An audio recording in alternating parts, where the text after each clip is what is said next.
معزز سامعین کرام، اللہ رب العالمین نے سورۃ رعد آیت نمبر 28 میں فرمایا الذین آمنوا وتطمئن قلوبہم بذکر اللہ الا بذکر اللہ تطمئن القلوب۔ وہ لوگ جو ایمان لائے ان کے دل اللہ تعالیٰ کے ذکر سے اطمینان حاصل کرتے ہیں۔ بے شک تسلی دلوں کو اللہ تعالیٰ کے ذکر سے ہوتی ہے۔ میرے بھائیو، سب سے افضل ذکر، اعلیٰ و ارفع ذکر ہے اللہ تعالیٰ کی توحید بیان کرنا۔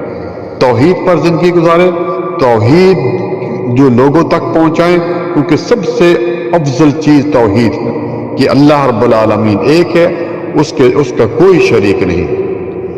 اس کے بعد دوسرا، نماز کو بھی اللہ تعالیٰ نے جو ہے وہ ذکر کہا ہے۔ سورۃ طہ کی آیت نمبر 14 وَأَقِمِ الصَّلَاةَ وَلِلذِّکْرِ، کہ میری یاد کے لیے نماز پڑھو۔